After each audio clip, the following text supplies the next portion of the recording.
Asawakh. There is a strong likelihood that the ancestors of the Azawakh were Eastern Asiatic dogs, which accompanied the Hamitic people on their way to the African continent.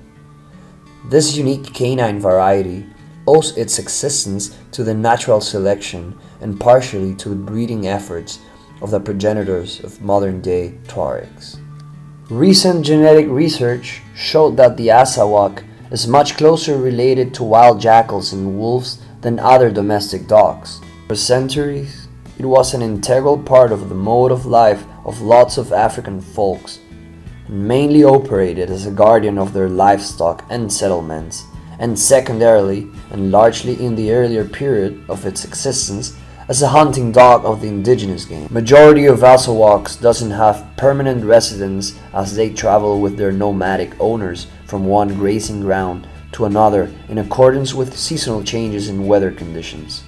Few of these dogs are kept by settled stock breeders and millet growers of the oasis, the Songhai of fishermen on the shores of the Niger and in the Hausa villages, the intermediate area between the regions where nomadic lifestyle prevails, and regions of constant settlements and agriculture. The political and social changes that Africa underwent in the 90s of the 20th century had a serious effect and attitude to the dogs. Younger generations turned away from such traditional occupation as herding cattle and breeding and started seeking employment in other areas and countries. Lots of native tourists focused on less labor-intensive camel breeding. Since camels no longer had natural threats in this country and didn't need herding, the breeders didn't require guard dogs.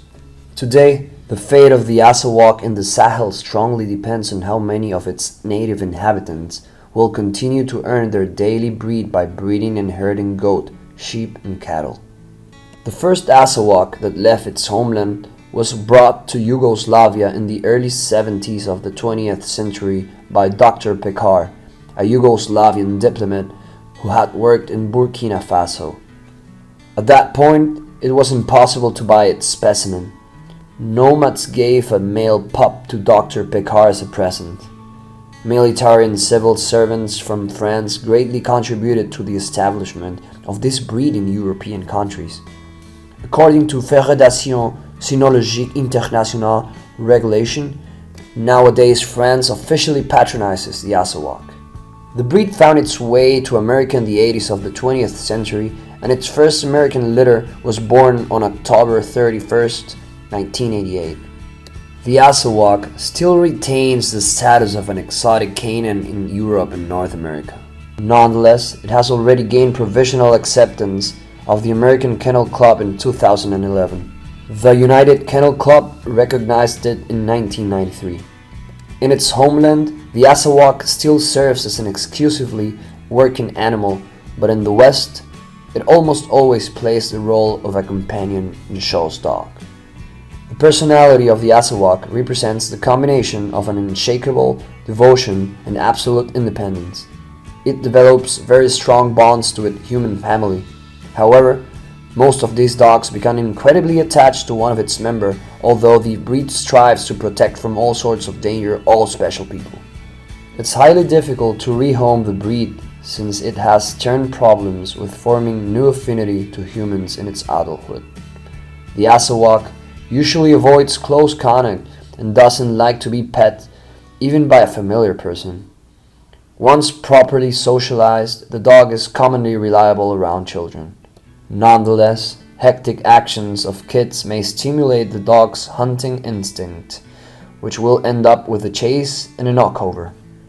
Even the best trained Azawakh demonstrates noticeable restraint and coldness in the company of strangers. It's very hard to make friends with the vast majority of these dogs, but in general, it tolerates the newcomers in its house. Half of Azawaks is highly bashful and timorous with unfamiliar people, while the other half displays outright hospitality. This breed is characterized by a strong desire to protect its territory and human masters, so it can be turned into a first-rate guardian. Vigilant and attentive, this dog usually becomes a very effective watcher. In its native land, The Asawakh got used to living in a large pack of other dogs, so it's no wonder that it's commonly on the good terms with those canines with which it has been brought up since its puppyhood. However, this dog has a very competitive nature and it's prone to question the alpha status of every dog it comes across. Keep your pet away from strange dogs, or at least monitor closely their acquaintance. Because of its incredibly strong prey drive, no amount of training and socialization will make this breed to be friendly towards stray cats and non-other canine critters. But it's quite possible to keep the dog alongside an individual cat if they have grown up together. The Azawakh needs fairly common grooming. The short coat of this breed should be brushed rather infrequently in order to remain tidy.